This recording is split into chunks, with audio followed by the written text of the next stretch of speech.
রাতে খালি গায়ে ঘুমালে দুইটি বিপদ আপনার জীবনে চলে আসবে।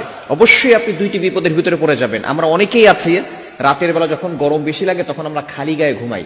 নবীজি সাল্লাল্লাহু আলাইহি সাল্লাম কখনো খালি গায়ে ঘুমাতেন না। নবীজি সাল্লাল্লাহু আলাইহি সাল্লাম এই খালি গায়ে ঘুমাতে নিষেধ করে দিয়েছেন। আমাদের নবী তার উম্মতের জন্য A to Z যা কিছু লাগবে সব শিক্ষা দিয়ে গেছেন। সালমান ফারসি রাদিয়াল্লাহু তাআলা আনহু বলেন, আমাদের নবী আমাদেরকে একেবারে বাবা যেভাবে সন্তানদেরকে শিক্ষা দেয় এইভাবে আমাদেরকে শিক্ষা দিয়েছেন। আপনি কিভাবে টয়লেটের ভিতরে ঢুকে পরিষ্কার পরিচ্ছন্নতা অর্জন করবেন সেটাও নবীজি সাল্লাল্লাহু আলাইহি ওয়াসাল্লাম শিক্ষা দিয়েছেন, এবং আপনি কাবা ঘরের ভিতরে কিভাবে নামাজ পড়বেন সেটাও নবীজি শিক্ষা দিয়েছেন। সুতরাং আমাদের নবী হচ্ছেন আমাদের রুহানি পিতা। পিতা যেভাবে সন্তানদেরকে শিক্ষা দেন, আমাদেরকেও নবীজি সাল্লাল্লাহু আলাইহি ওয়াসাল্লাম এভাবে শিক্ষা দিয়েছেন কিভাবে তার উম্মত জান্নাত পর্যন্ত চলে যাবে। সুতরাং রাতের বেলা খালি গায়ে ঘুমাবেন না।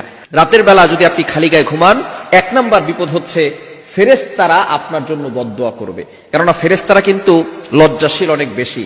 ফেরেশতারা আপনার পাশে কিন্তু সব সময় থাকে। প্রতিনিয়ত 20 জন ফেরেশতা আমাদেরকে প্রটেক্ট করছে, হেফাজত করছে প্রতিনিয়ত। লাহু মুআকিবাতুম মিন বাইনি ইয়াদাইহি ওয়া মিন খালফি ইয়াহফাযুনাহু মিন আমরিল্লাহ। আল্লাহর অর্ডারে প্রতিনিয়ত আমাদেরকে 20 জন ফেরেশতা সব সময় প্রোটোকল দিচ্ছে এবং আমাদেরকে হেফাজত করছে। আমাদের সামনে একজন ফেরেশতা, বামে একজন ফেরেশতা, ডানে একজন ফেরেশতা, বামে একজন ফেরেশতা, এই 4 জন ফেরেশতা সামনে, বামে, ডানে, পিছনে আছে। এবং এই 2 চোখে 2 জন ফেরেশতা আছে, 2 নাকের ছিদ্রে 2 জন ফেরেশতা আছে, কানের ছিদ্রে 2 জন ফেরেশতা আছে।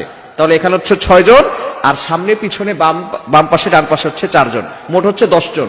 এই 10 জন সকাল থেকে সন্ধ্যা পর্যন্ত ডিউটি পালন করে।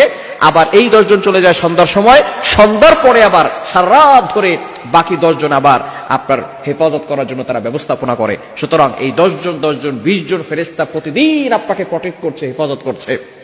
যদি এই ফেরেশতারা আমাকে আপনাকে প্রটেক্ট না করতো, হেফাজত না করতো, তাহলে মুরগির বাচ্চাকে যেভাবে কাক অথবা চিল পাখি, যে পাখিগুলো আছে, বাস পাখি আছে, এরা মুরগির বাচ্চা খেয়ে ফেলে, যেভাবে মুরগির বাচ্চাকে ছো মেরে উড়িয়ে নিয়ে যায়, সেভাবে যদি ফেরেশতারা আমাদেরকে প্রটেক্ট না করতো তাহলে এই মুরগির বাচ্চাদের মতো জিন জাতি আমাদেরকে ছো মেরে উড়িয়ে নিয়ে যেত।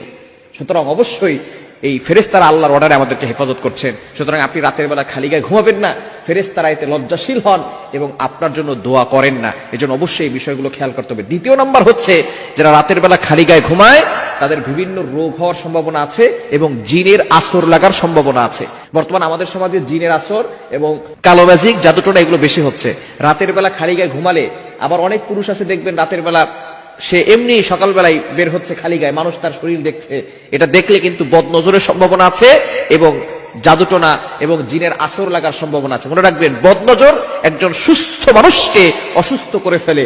বদনজর একটা উটকে, সুস্থ উটকে রান্নার পাতিলে পর্যন্ত পৌঁছে দেয়। অর্থাৎ সে অসুস্থ হয়ে পড়ে, তাকে শেষ পর্যন্ত মালিক জবাই করে রান্নার পাতিলে করে রান্না করে খায়। নবীজি সাল্লাল্লাহু আলাইহি ওয়াসাল্লাম বলেছেন, একজন সুস্থ উটকে বদনজর রান্নার পাতিলে নিয়ে যায় এবং একজন সুস্থ মানুষকে বদনজর লাগলে সে ওই সুস্থ মানুষ অসুস্থ হয়ে কবর পর্যন্ত চলে যায়। সুতরাং এই বদনজর থেকে বাঁচার জন্য অবশ্যই আপনি খালি গায়ে থাকবেন না।